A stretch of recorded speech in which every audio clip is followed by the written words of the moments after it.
Hi, welcome to today's video. My name's Paul. So today is just again showing you how I paint sort of abstract or semi-abstract watercolor still life painting, and at the same time I'm sort of rambling on about what you need to get started with watercolor painting. So I hope you enjoyed today's video. Okay, so today is just a simple abstract still life, watercolor still life. So you can see I started off, I just sprayed the paper with some water. You can also see I did a very simple sketch just using blue pencil. It's a water soluble pencil. I've never used those sort of pencils before. I don't know how it will turn out, just an experiment. So to get started with watercolor, what do you need? So you are going to need a few things. Obviously you need some paint, paper and a paintbrush. You'll need some sort of palette. A lot of people use sort of plastic palettes, and you can just about see mine poking into the left hand corner of the screen.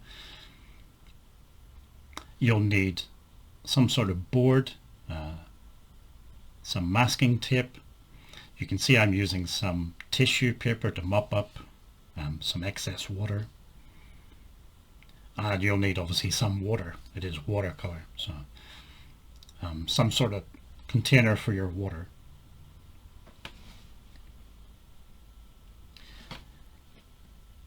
As far as the paint goes, there are lots of different brands. I don't want to recommend a certain brand because you might try it and you might not like it, and I don't want you just take my word for it. So I use a French brand called stilllife, but there's a lot of other people say they don't like it and they prefer another brand, or you just have to sort of at the start, if you can buy a cheap starter kit, or if you buy an individual tube of paint, a small tube of paint, and just try a monotone painting and just try it with a few different brands and see which one you like best. They all have slightly different properties. You can also buy the paint in either pan form or tube form. So the pans are little dried blocks of paint and you have to soak them to reactivate them. You can also buy the paint in tube form, just as you would with oil paint or acrylic paint. Personally, I prefer to buy the paint in tubes. I don't like all of this messing around with trying to reactivate the dried blocks of paint.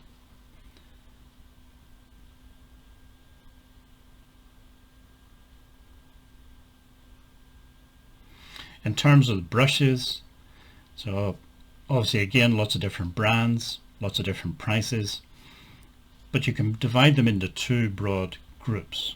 So group one is natural hair brushes. These can be squirrel hair, sable, different things, goat hair. And then the other type is the synthetic bristles. So if you're a vegan, obviously you're going to go with the synthetic bristles. If you're not, then you have to make a choice which one you want to go with. In terms of differences, they're very similar in a lot of ways. Maybe two main differences. The natural hair brushes can hold a little bit more water usually, so it might be better for sort of wet techniques, but that's debatable. And then the other difference is natural hair brushes, you can sort of spread out the bristles, if you like, deform the bristles a little bit. And if you watch what I'm doing here, you can see the bristles sort of spreading out, and they tend to stay in that sort of spread out form. If you have a synthetic brush, the bristles won't do that. They'll just bounce back into their original shape. So with the natural hair brushes, with the bristles spread out, you can create some effects that you wouldn't be able to create with a synthetic head brush.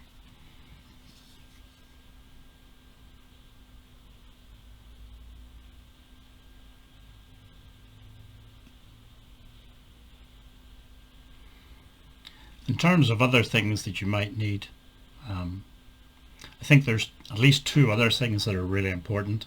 Now, everything else that I've said, all of the paper and the paint and everything, that all costs money, and it can be quite expensive. The other two things are free. So the first one is confidence.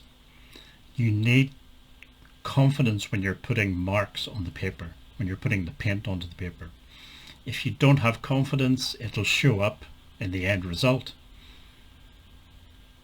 And then the other thing you need is just a desire to experiment. This is really important, especially at the beginning. Try different things. They're not all going to work. You're going to have failures, but that's very often how we humans learn, is through things going wrong. When everything goes right, we tend not to learn as much.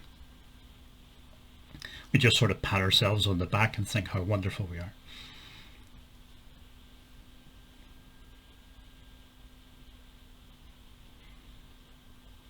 So an example of experimenting is what I'm doing here, is scratching the paper, and you'll also see in a minute I use my fingers to push the paint around the paper. These are not techniques that you'll find in old-fashioned or traditional watercolor tutorials, but it's something that I like to do, and why not, you know.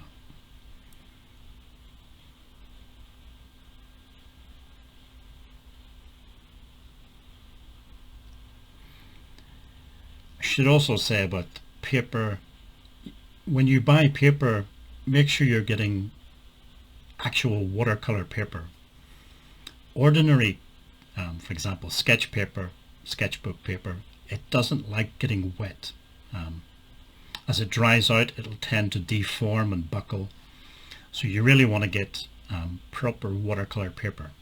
Again, there's lots of different brands, but basically, if it's sort of 300 grams per square meter, which is about 140 pounds, that should be fine. The other thing is it should really be 100% cotton paper. The cotton paper it works better with the water. It doesn't buckle as much.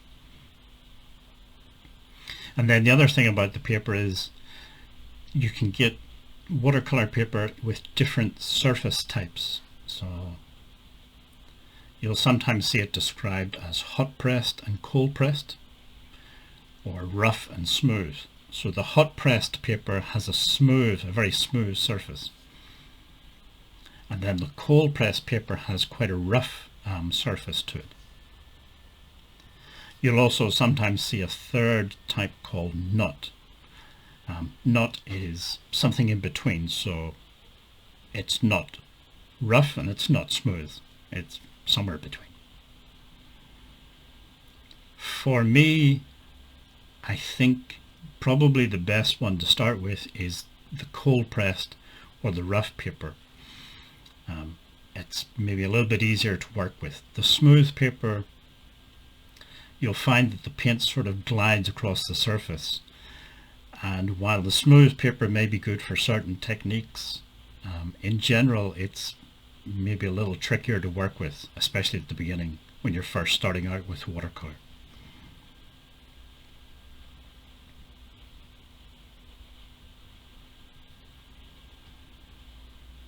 So to sort of sum up, rather than me recommending specific brands, I don't want to do that, because different people have different preferences in terms of the paper, the paint and the brushes. Get the best quality materials that you can get. And then the other two things were experiment, just keep experimenting, trying different things, and of course be confident. And I know when you start out it's difficult because you're not sure what you're doing, but just go ahead and do it. Be confident, make confident marks on the paper, and you'll find that you'll have more fun that way and you'll make more progress. Okay, so I hope you enjoyed today's video, and I hope it is of some use to somebody anyway. If you'd like to subscribe, just click on the big red button down below. And if you want, you can click on the bell icon beside that. It lets you know when I've uploaded a new video.